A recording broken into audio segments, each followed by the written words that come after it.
find the lesson in the moment. However, if somebody gives meaning and they're stuck in that, they won't find the lesson. No, they won't. So the meaning is what you know for sure. So yes, after you get the events have no meaning, now say, what's the lesson here? Those two things go together.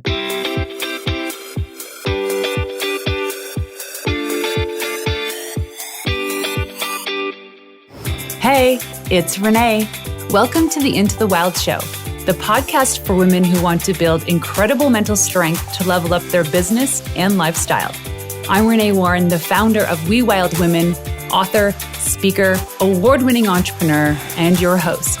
Together, we will make you unapologetic about shining your light, growing your business, and turning you into a wildly confident and successful leader. This is for you, the visionary, the go-getter, the entrepreneur, and for those that need a real kick in the butt to get going and to dream bigger. Each week, I bring in leading experts and entrepreneurs to help you take leaps in the right direction, because I know the best advice comes from someone who has successfully done it before. So, are you ready to level up? Welcome to Into the Wild. Hey, you wild women! My next guest is the co-founder of the Lefkoe Institute, a San Francisco Bay Area firm whose mission is to significantly improve the quality of life on the planet. Shelly has helped thousands of clients worldwide recreate their lives by ridding themselves of a wide variety of problems, including phobias, relationships that never seem to work, violence, procrastination, unwillingness to confront people, health and wellness issues, and sexual dysfunction. Her clients have eliminated emotional patterns such as fear, hostility, shyness, anxiety, depression, worry about what other people think of them, and a negative sense of themselves. Her programs have reached over 150,000 people worldwide. Her work has been featured on The Today Show and many other media outlets. In this episode, Shelly and I go deep with discussing how our beliefs are created by the meaning we give our stories.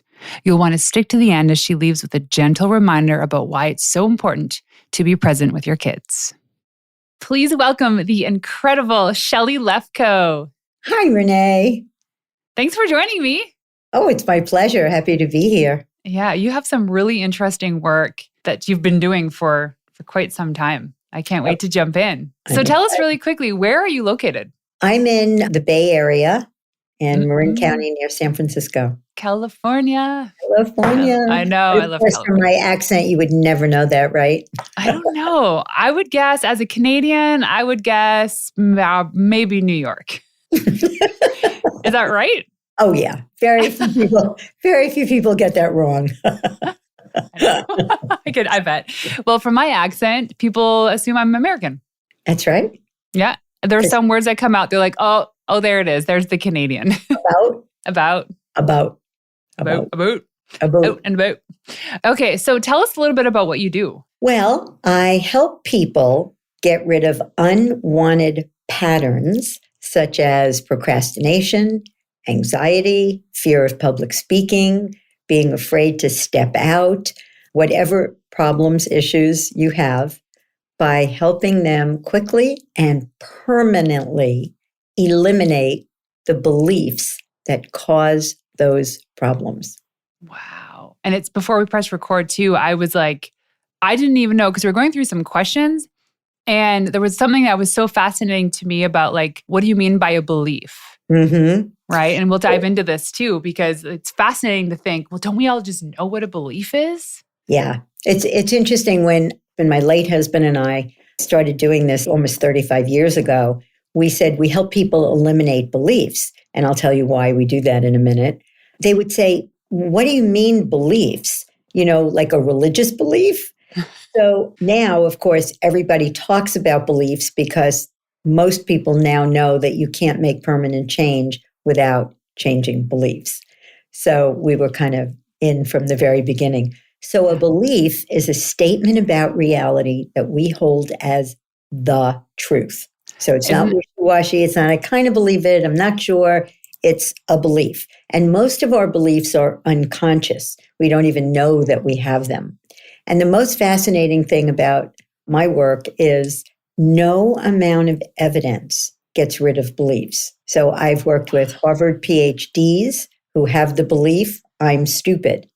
So they know they're not stupid, but they still hold that belief. And our lives are consistent with what we believe. So if you believe that water is boiling, you're not going to put your hand in it. If you believe that some politician is a jerk, you're not going to vote for him or her. So our lives are consistent with our beliefs. So even if you know it's wrong, you'll still believe in it because why? Because, it's too early. Okay, let's warm everybody up to this. We'll come back to that. But what was fascinating about having you on the show is, in my mind, all I could think about is what is stopping us as mothers, as entrepreneurs, in growing our business or doing the scary thing or whatever it is, right? And it's all beliefs. So really quick story on my end, you'll appreciate this, is long story short, I went through this journey of being an atheist because of all of the stuff that was happening in the Catholic Church, because I was raised in a Catholic household. And to my mind, I was like, how can people believe in that if all of these horrible things are happening? And if that's what religion is, then why would I even associate to that? You guys are, all of you billions of people that believe in a God, you're all crazy because look at what's happening.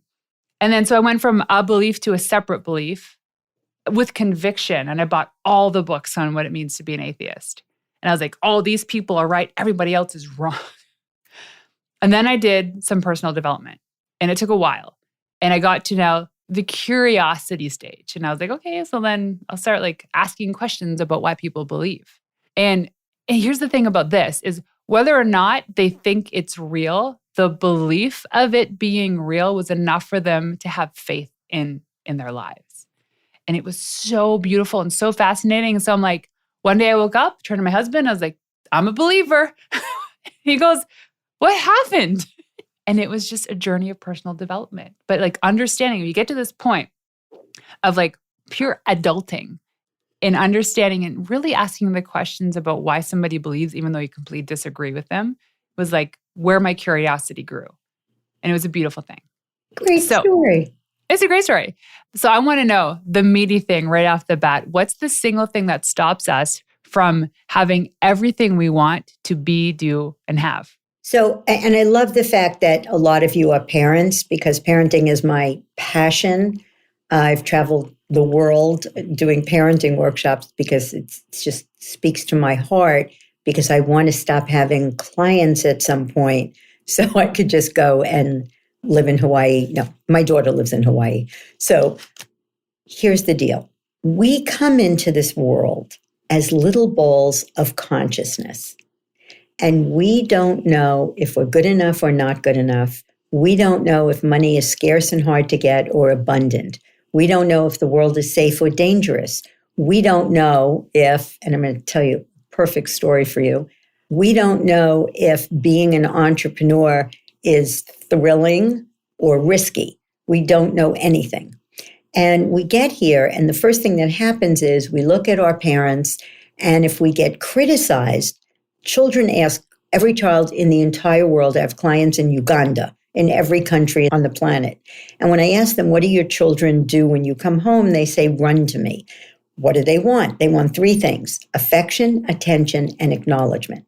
Now, I ask, what is the one word question every child, every 3 and 4-year-old asks all day long? If you tell a kid, no, you can't, what do they want to know? Why? Why can't I have dessert? Why can't I have a play date? Why do I have to go to sleep? So if you criticize children, they conclude, I'm not good enough. If you ignore them and don't spend enough time with them, they ask why. Well, I guess I'm not important. If you yell at them when they make mistakes, they're going to conclude mistakes and failures are bad. Now, why our beliefs stay with us throughout our whole lives, no matter what you do to get rid of them. You can take workshops and burn them or say affirmations in the mirror all day long. We think we saw our beliefs in the world.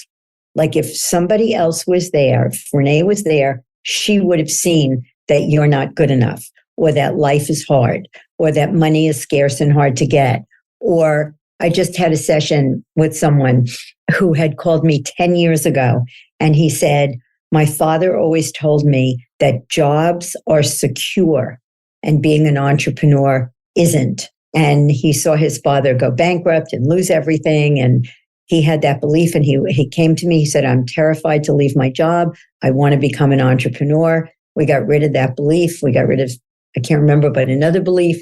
And 10 years later, he called me again recently and he said, so my business is worth $25 million. Thank you, Shelly. He said, and I want to buy out my partner and I'm afraid to go to him. And so we worked on beliefs about that. And then he called me and he said, it's a done deal. So we form beliefs from birth to 6 are self-esteem beliefs. And then we have what we call survival strategy beliefs. So if I'm not good enough, that's a terrible belief to go through life with. Mm-hmm. So when you're a kid, if you get acknowledged for something, many people get acknowledged for A's and goals. So you conclude what makes me good enough are my achievements. That's the anatomy of workaholism. I'm not good enough. It's like a beach ball. And what makes me good enough is, let's say, achieving things. This keeps this underwater. So as long as you're achieving things, I'm not good enough stays underwater. And a lot of people, particularly in this case, men, tell me that they don't know their kids. They keep promising they're going to go to games. I had one guy say, Shelly, I'm on the cover of business publications. I'm worth $10 million. When is it going to be enough? He said, never, because it doesn't make you good enough, evidenced by all the successful people I've worked with who have the belief I'm not good enough. So if you're the oldest of 10 in a Catholic family, you may get acknowledged for, what do you think? Oldest of 10. What do the parents acknowledge you for? Taking care of the family. Helping with the siblings, right? So you conclude what makes me good enough is taking care of people. So then you become a healthcare professional or a nurse or something like that. You're the caretaker in the family. So our survival strategy beliefs keep our self-esteem beliefs underwater and they run us. They're like heroin addictions, right? Wow, because it's feeding the beliefs you had as a child. More than you're feeding them, they manifest. So if you believe what makes me good enough, so mine was what makes me good enough is having other people think well of me. My mother only wanted me to be popular and included. And she was so happy when I had a lot of friends.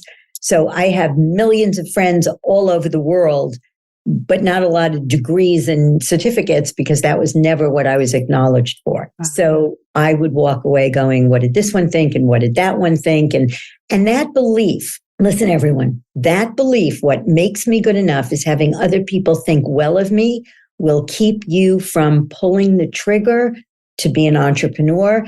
You'll keep putting your product through the ringer over and over and over and over, and you won't pull the trigger because what are people going to think if it's not great? And here's what I tell you about that. You see this? For those of you who are listening, I'm holding up my iPhone, right? The first one had an antenna that broke, and nobody liked that because you had to be so careful that the antenna would. And Johnny Ive said, and Steve Jobs said, that doesn't work. We got to fix it. Now, I had an iPhone 6. I dropped it in the toilet. Cost me $600. A year later, my daughter dropped her iPhone in the toilet, took it out, and made a phone call. This is an iPhone 12, and I think they're up to 14. So do not, if you have a belief, mistakes and failures are bad. If I make a mistake or fail, I'll be rejected. The most common beliefs people have, you're not going to do that. You're going to wait until it's perfect. And guess what? By the time you do that today, it'll be old. Too old or you'll be dead. I say. One or the other. Yeah. No, they'll have AI to replace whatever it is. But pretty soon they'll have AI to replace us. That's we'll be robots recording these episodes. Yes. It's so fascinating. So I love metaphors too. And I love using like real examples of the phone. I was actually showing my kids my first phone. It was like a Nokia. It's a red Nokia phone. And if you wanted to text somebody, you had to be really committed to that text because you had to press the same button 3 times to get to the letter that you wanted. And it was an evolution from there. But I love this belief. It reminds me of one of my favorite sayings, of which I paraphrase. It was with Henry Ford, right? If he said something like, if my customers wanted faster horses, we wouldn't be in business. Right. That's so right. He knew there was a better way. And so he invented the automobile. Don't ask your customers what they want.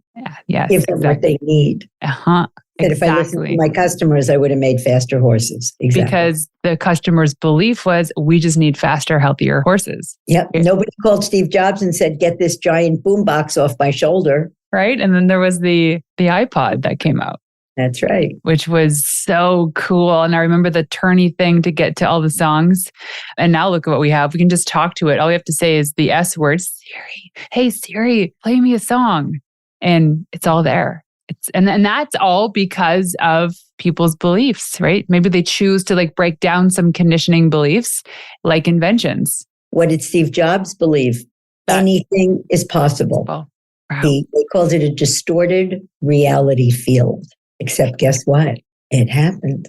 It did. And now we're in this huge wave of AI. I mean, AI has been around for a while, but now when actual consumers can touch and feel what it's like to use AI, like it's part of our content creation process. Someone once told me, oh, you can use this thing called ChatGPT to, write a blog post or come up with catchy podcast titles. And I'm like, no, there's no way a computer can do that for us. We need human intelligence to be creative. And sure enough, it pumped out some pretty impressive stuff. I was like, okay, so now how are we going to use this? That's right. So I want to go back to, I do not want to talk about ChatGPT. All everybody's talking about. And it's an interesting conversation. But I want to go back to women entrepreneurs who have children. I feel very strongly about the fact that most people live at the effect of their circumstances. They're not living intentional lives. So we have a lot of plants in our home. Would you ever think of watering just one or watering 2 plants and just going, okay, I have to water this plant. Oh God, that's okay. Now I'm going to water this plant. Okay, now I'm going to water. So you have your health, you have your children, you have your partner or your spouse, or you don't, but you have relationships in your life. You have money. Those are all plants that need to be watered. So you need to be intentional. And what I say, and I'm going to give you an opportunity to do what I'm talking about for free. You don't have to work with me. We have a 19 self-esteem belief product that you can do at your leisure. It's very inexpensive and it's very powerful. But here's what I want you to look at. How can I be? So I just read a quote. I send these mindfulness cards to my girls every day. We pick a card and I send it to them. And these are fabulous ones, 100 mindful prompts for self-care and stress relief. And one of them said, if you're depressed, you're in the past. Mm-hmm. If you're anxious, you're in the future. If you're at peace, you're in the present moment. And the only thing that allows you to be present is getting rid of beliefs. So when I got rid of the belief, what makes me good enough is having other people think well of me. I'm good, right? I'm open to, always open to feedback, but I'm good. I'm okay. So where's my focus? On you. I want to serve. I'm not looking at how do I look or how does she think or whatever. Did people like me? When I went to Croatia and I spoke in front of 600 people, I was there 100% with those people. And when you get your evaluations, no matter what you do, somebody's not going to like it. In fact, if you tell your children that, no matter what you do, somebody's not going to like it. So you may as well do what you want. However, and your kids are the perfect age, Renee, before you do anything, stop and ask yourself, what might the consequences be of my actions? And do I want to live with those consequences? Way better question in high school than what are people going to think of me? I wish that there was this, they say there's no parenting manual, but there's got to be because there is so much work.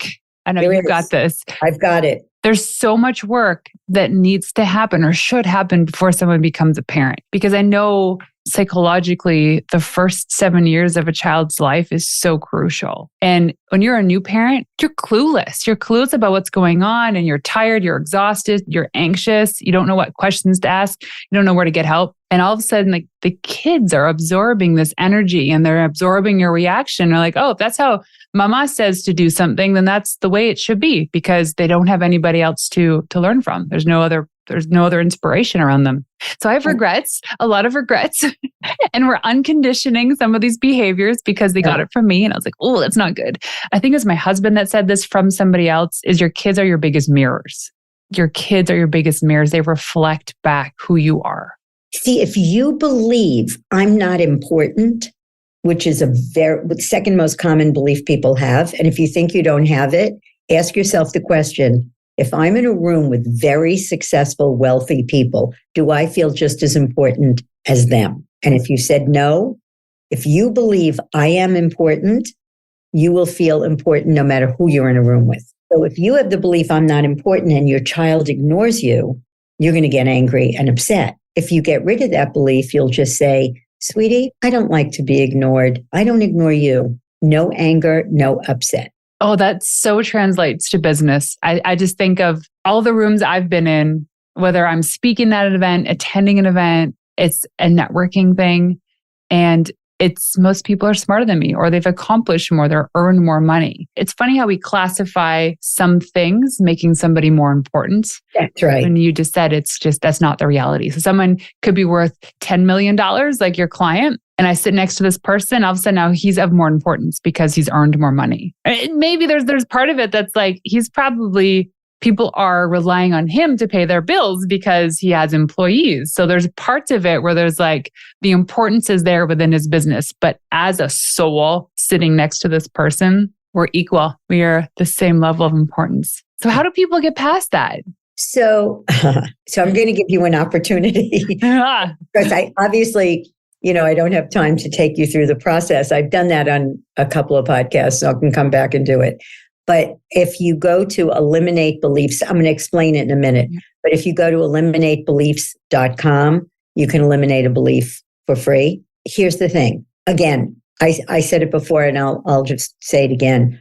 If somebody said to you, Shelly's a blonde, what would you say? No. But no, she is. She's a blonde. What would you say? I don't see that. You'd say, no, I just interviewed her. She's a redhead. Well, maybe right? She used to be a blonde, but she's a redhead today. Right. And he said, no, I saw her this morning. She's blonde. And you'd say, no. Or if somebody said to you, Shelly doesn't wear glasses, you'd say, well, she does. Right. Yeah. So you can't not believe something you think you saw. You with me? I'm with you. So it's impossible to not believe something you think you saw. Okay. When we're children, even now it happens, but I'm going to talk about self-esteem beliefs. When we're children, we think, I had my Harvard PhD eliminating the belief I'm stupid. And I said, where did you get that? And he said, when I was a kid, my father used to call me genius and slap me on the back of the head, right? So when I take them through a process, and then at the end I say, so doesn't it seem like you saw I'm stupid? He said, I did. Did you ever really see I'm stupid? Does I'm stupid have a color, shape, and location? Anything you can see has a color, shape, and location. You cannot see I'm stupid. You can see your father slap you on the head. You could see getting C's and D's or F's in school. You can see your parent, getting frustrated with you. I can see that on a video, but I'm not good enough is in your mind. And it's like Santa Claus. So for 8 years, you believe in Santa Claus. There's a Santa Claus. He's got a red suit and a white beard, and he comes on Christmas. And I know that's true. And one day, as happened in my family, my cousin's husband dressed as Santa Claus, and all the kids were elves. So the rite of passage was when you figured out it was Paul, cousin Paul, then you got to be an elf. And the only child left was his little girl. And he used to come in and she would scream and cry and she was terrified. And all of a sudden she starts to cry and she looks at him and she goes, and she hears his voice and she goes, Daddy? That's Daddy? She starts laughing. In that moment, she said to herself, I never saw Santa Claus. I made that up. Belief is gone, never comes back. Easter Bunny, Tooth Fairy, gone. Beliefs live in us the same way. And the problem is we don't know what our beliefs are that underlie our patterns. So that's why the program we made is 19 self-esteem beliefs, but it's beliefs like, so the 5 most common beliefs. I'm not good enough. Everybody take a deep breath. I'll show you something. Okay. Say out loud, I'm not good enough. I'm not good enough. Now say, I'm a monkey. I'm a monkey. So when you say I'm a monkey, obviously that feels silly. Yeah. When you say I'm not good enough, usually, and I would say, you get like anxiety in my chest. Right. It doesn't feel good to say. So I'm not good enough are just words, right? Just like I'm a monkey. They don't feel good because you have the belief. When the belief goes away, you say the same words and it's flat. There's no emotion. That's how you know a belief is gone. It's just there's no emotion. Okay, this is very powerful, and this can actually have me leave you with something that's actually usable. So how beliefs get formed, remember, is you come into the world and you create distinctions. So before you create any distinctions about yourself, life, or people, none exist, right? You're just this little ball of consciousness. You don't know there's an up and a down or a right and a wrong or anything. So something happens and we give meaning to an event. Oh, men have all the power. Oh, women can't stand up for themselves because we're watching our parents, right? That's meaning. Those are meanings. When you give the meaning a few times, it becomes a belief. Now, we have beliefs created in the past. What creates all of our emotions is the meaning you give events. Okay? You call a friend, they don't call you back. What meaning what meaning? That I said something and they're angry at me now. Perfect. That's meaning. Where did that meaning, Renee, come from? Oh, I know when. No, where did the meaning come from? Not the belief. Where did that meaning? So I said, what do you think if somebody doesn't call you back? And you said, I think they're mad at me or I did something wrong. Where did that meaning come from? Where do you think from? The meaning I gave it? Yeah. Where did that meaning come from? Where did it generate from? In my heart? Meaning does not come. Everybody listen, okay? Yeah. Because this is the personal growth world. Meaning does not come from your heart. Your heart beats. That's all it does. So when you asked about the meaning, I think of like the story associated to it, like a situation or past moments. No. I said to you, if somebody walks by you and doesn't say hello, what might you automatically think? They're mad at me? Good. That's meaning. Where did that meaning come from? Your mind. Okay. That's where you think from, right? Okay. All meaning comes from your mind. All meaning is in your brain. They don't like me. I'm never going to get this job. I can't, being an entrepreneur is scary. I'm never going to make any money. You don't get sales the first day and you go, oh God, I'm never going to get any views. I just did this workshop on TikTok with a friend of mine who taught it. And he taught us how to make TikTok videos. And a couple of people said, oh my God, I got views right away. I got views. I didn't get views right away. And I said, okay. I didn't give it meaning. I didn't feel anything. By the end of the course, I had 578 views. So the fact that I didn't get views right away didn't mean I wouldn't get them. So I'm going to take you all the way home. I'm in the mood. So if meaning is in your mind, inside your head, do events have inherent meaning? Sure. Okay. Tell me an event that has inherent meaning. Oh man, I feel like I'm being coached right now. Yeah. In relation to this was an event as in like a situation in my life as a child. Yeah. I remember the first time that my best friend didn't call me back. Yeah. Didn't invite me to another friend's party. Right. The meaning I created in that was I was not cool enough. Perfect. And I could do that belief with you. Okay. So that's a belief that you still hold, right? I'm not cool enough. Yeah, not so much anymore. I got Okay, past then it. it's not. But Okay. I see this now, like the meaning, which wasn't necessarily true, right? Okay. Meaning is made up. Always. There is no event on the entire planet. I'm going to give you some wonderful examples that have meaning. Not one. But let me start with the first one. My husband died. We had an exquisite 35-year marriage. He was one of the most extraordinary human beings that I've ever had the privilege of meeting. And I was married to him for 35 years. Now, did I grieve? You bet. Did I cry? You bet. However, the fact that he died, I would lay in bed. I don't want to get out of bed. That's not healthy. Grieving's healthy. Not wanting to get out of bed, not healthy. So I'd say, Shelly, what happened? Morty died. What meaning did I give it? I'm going to starve to death. I don't know how to run a business. He ran. I didn't run. People. So powerful. Okay. I don't know how to run a business. I'm going to starve to death. Well, it could mean that, but it could also mean that I'm going to have to learn, right? I didn't know the difference between a P&L and a balance sheet. 7 years later, my business is way better than it was. So the fact that he died didn't mean that. Next day, I don't want to get out of bed. What happened? Morty died. What meaning did I give it? I'm going to be alone forever. Well, it could mean that, and it could mean I'm ready for a second act. There's a lot of heat left in this old body. Okay, now here's the take all the way home. The fact that he died, now please don't hear me like it doesn't matter or it's no big deal. Another way of saying events have no meaning is we don't know anything for sure because something happens. So the fact that he died has no inherent meaning. Okay. Incest survivors. I work with them on beliefs like, or sexual abuse. It's my favorite population. What happened? That happened. Good. What did you conclude? I'm powerless. Mm-hmm. I'm damaged goods. I'm worthless. It was my fault. We get rid of all those beliefs. Then I say, what meaning does it have?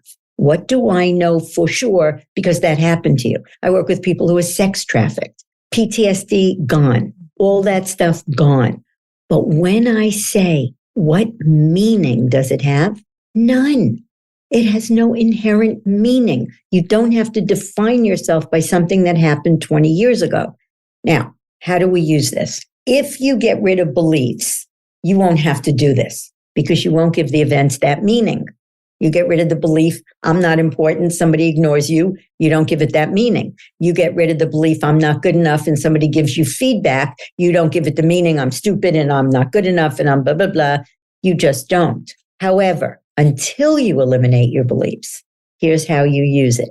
Anytime you have a negative emotion, stop and ask yourself, what happened? Let's do an entrepreneur one because I just wrote a book about entrepreneurship that's coming out in June.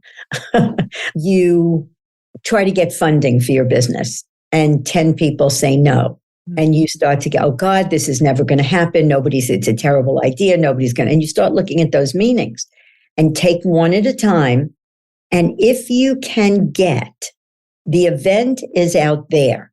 You didn't get funding from 10 people. The meaning is in your head. It's not in the events. It will go away. And that's how my husband did it. He has a TEDx talk about it if you're interested. It's actually very wonderful. But the way I do it is, what happened? I didn't get funding so far. What meaning did I give it? I'm never going to get funding. What else could it mean? You haven't hit the right person yet. You know, Jack Canfield famously tells his story of being turned down by, Chicken Soup for the Soul was turned down by, it's now up to 110 publishers. When I met him, I think it was less than that, but it's 110 publishers. So the fact, and then it turned out to be one of the best-selling books in the history of books. So the fact that 100 publishers turned him down didn't mean it wouldn't be a big book. So we use a different word for this in this instant, for instance, of raising money for your company. Right. So you're saying the meaning. Is there a meaning? Perhaps. We say lesson.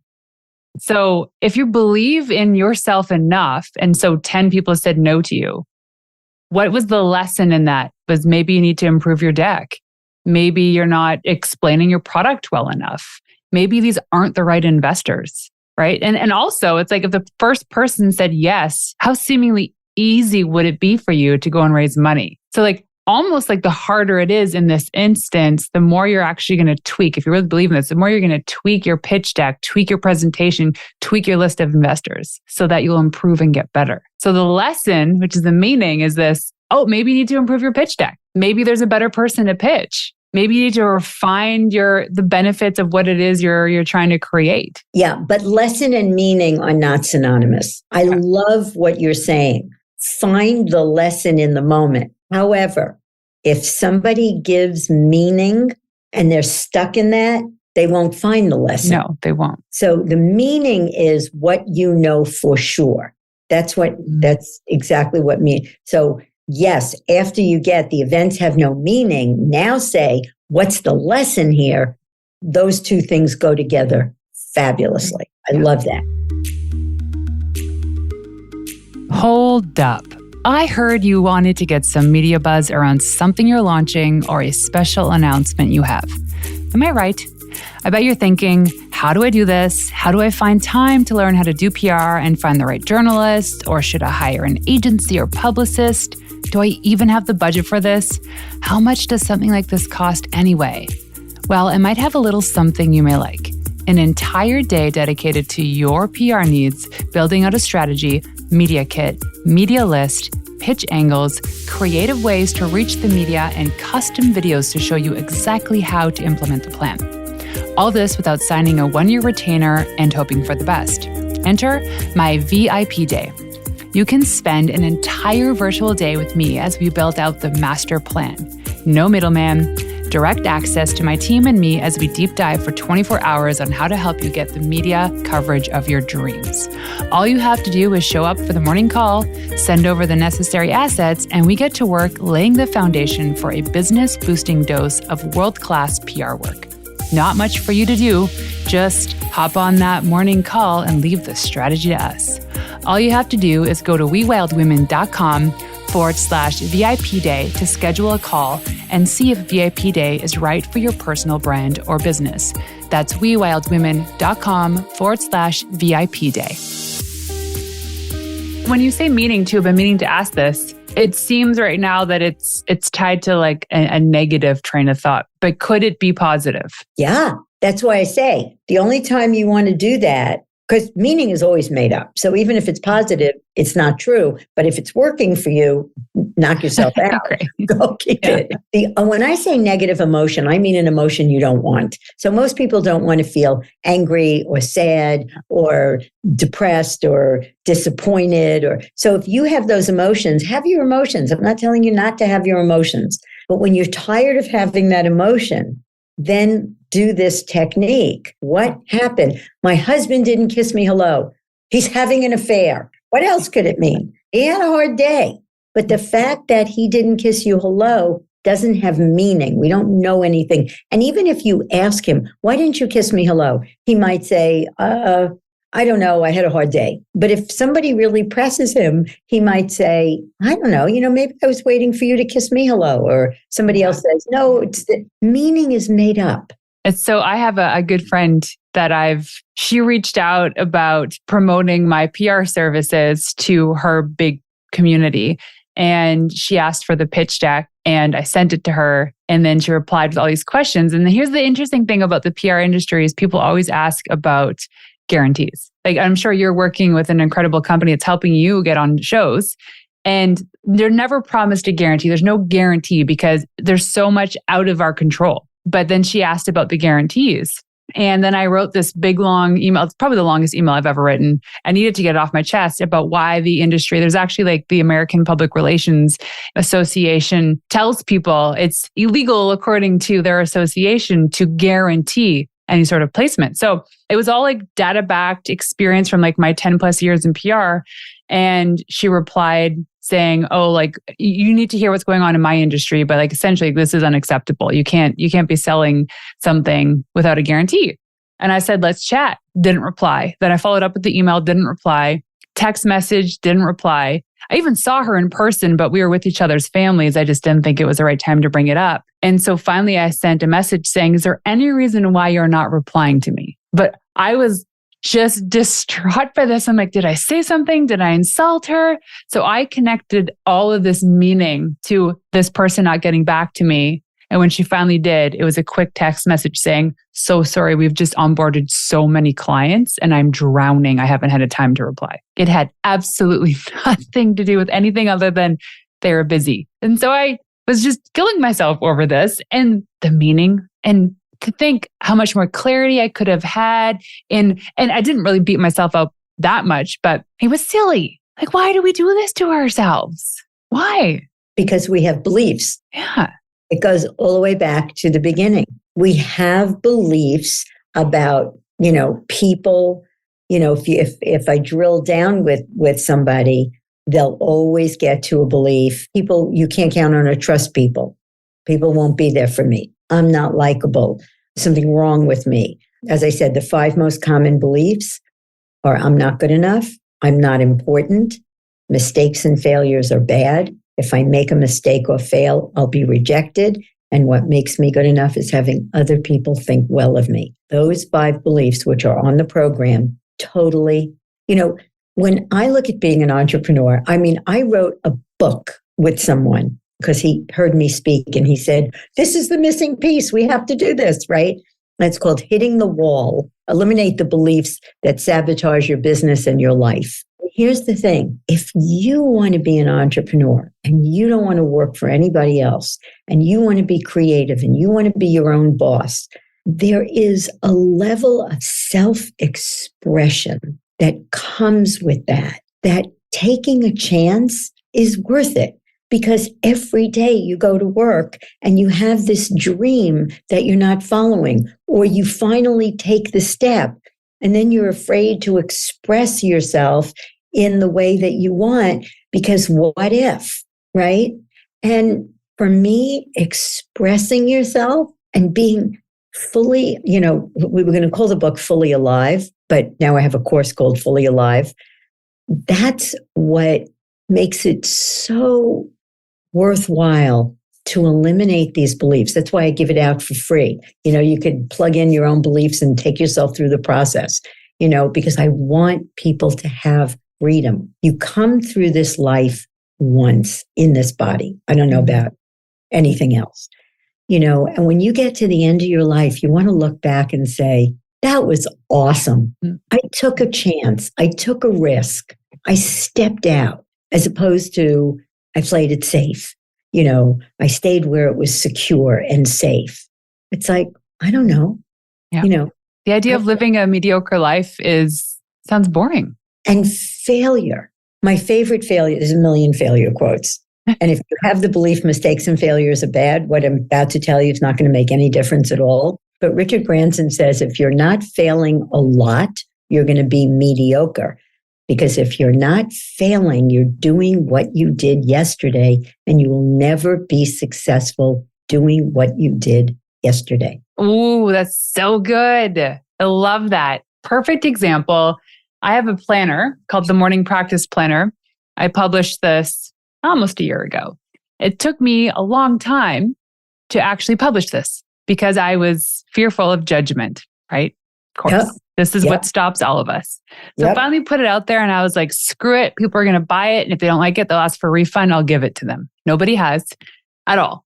In fact, people have bought multiple of these planners.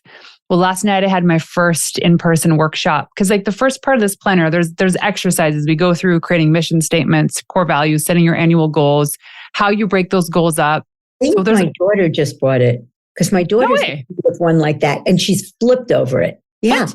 Yeah, maybe. I've shipped many to the US. That'd be cool if it was this one. So I had this workshop and our goal was to have 20 people. And so when I show up to the event and it's like, we get it all set up, it looks cute. And I'm like, gosh, this is a small room for 20 people. Well, we ended up selling 12 tickets. It wasn't 20. And I was like, hey, let's push for 50. And at first I was like, I was so disappointed. But the point wasn't to sell all these tickets. The point wasn't to make money from this event. The point was to help even just one person create impact in their life. And when I sat there at some point, we're going through these exercises and they had these like 10 minutes to do the work. When I was watching these women work, they were so deep in concentration, creating their core values, their annual plans, and really thinking, what is the better version of my life? I was like, wow, this room could have been one person and I would have had goosebumps. That's it. And so the meaning that I gave to the 20 seats that were supposed to be sold was completely abolished, because now my belief was, I'm here to serve. Yep. And that's great. all that mattered. That's just awesome. Such an amazing event. Loved it. Awesome. Yeah. That's awesome. There was something I started to say before that I never finished about being in the present, right? Being in the present moment. When you're with your kids, thinking about things, worrying about things doesn't change anything, ever. In fact, it makes it worse because now you have anxiety. So even if you were doing those things, it isn't a good thing. When you're with your kids, be with your kids. They will be out of the house before you know it. And you will have more regret. You know, the old saying, nobody ever died saying, I wish I had worked more. You want to spend that quality time with your children. And if you can't be with them, you can say, what you have to say to me is very important and I can't listen right now. But when I get home, or when I finish this email, or when I come out of my office, you will have my undivided attention. They will never conclude I'm not important. When you're on the road, you call them, you have a FaceTime call. I don't care if it's 5 minutes, 10 minutes, and you say, tell me the best part of your day. Yeah. Tell me the worst part of your day. Make sure you connect with them. And when you're at work, be at work. Know that your kids are safe. I know that's hard to do. I understand. You know, I stayed home for 9 years. I do not.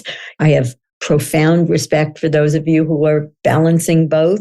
But the way to balance it is to be where you are when you're there. Be where you are not. Don't be where you're not. And when you're at the gym, you're not bad for being at the gym. You need to take care of yourself. I used to tell my kids, happy mommy, happy life, right? I'm good. If I'm taken care of, you're going to be happy. My husband used to say, if you don't want to do something for me, but you want to do it because you love me, that's fine. But I don't want you to ever sacrifice, because with sacrifice comes resentment. That's true. So if you sacrifice your own health and your own well-being and your own meditation or your own bubble bath, you will resent your kids and you'll be short and shitty with them. And you do not want that. Well, this is such a good note to end on because we're a little over time and my oldest is home and now we have to go and make a tech deck. So those finger skateboard tracks, we've been building this whole thing in his room and he asked me for 3 days, can you help me glue this tree in place? And I said today at 3. So we're 50 minutes late and I can hear him outside. But I have one last question for you. Yes. Shelly, when I ask you what it means to be a wild woman, what is that to you? Oh, I love that. A wild woman is someone who can fully express themselves, who dances. Here's a wild woman. I started doing ballroom dance lessons when I was probably close to 60. And I work out a lot, but I still have this flabby stuff. And I wore this fabulous, sparkly, gown. It was my bucket list of my lifetime. We had a Dancing with the Stars. And I had the makeup and the hair and the thing. And I danced with abandon with this hanging and my big butt. And I didn't care. And one of the Russian dance teachers came over to me and he said to me, and they're, very, very, very picky.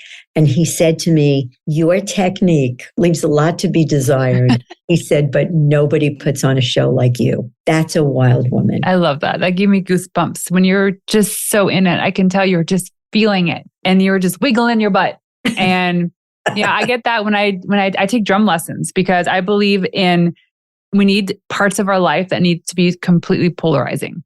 We need something that is so out of our comfort zone because it bridges the gap between something new and like that bridge creates creativity, it creates present. So when I'm at drum lessons, my instructor's been doing it for 30 years and he's so good. He can just like hear a song and pick up sticks and he's playing it. And I'm like, deck. But there's something about being there and then just being unapologetic, the worst drum player in the world, but loving it. Yeah. Loving it. Don't let fear stop you. No. For my 65th birthday, I jumped out of an airplane in Hawaii. Of course you did.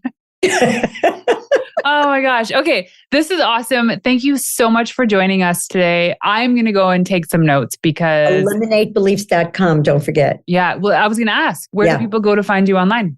Yeah. Eliminatebeliefs.com is where you can eliminate a belief for free. And Lefkoe, L-E-F is in Frank, K-O-E, Institute.com is where you can find out more. Okay. And then your book's coming out in June. Yes. Yeah. Hitting the wall. Hitting the wall. Whoa. Yes. Okay. I've hit many walls.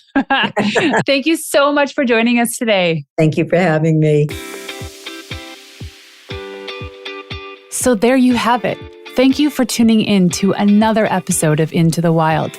To make this girl happy and to help reach other women who are dreaming of starting their business, please leave us a 5-star review on iTunes and everywhere you listen in. Also, if you want to find me in the wild, check me out on Instagram at Renee_Warren. That's RENEE_WARREN. And leaving you with one of my favorite tips of all time. The best advice you could ever receive is from someone who has successfully done it before you. Until next time, ladies, peace out.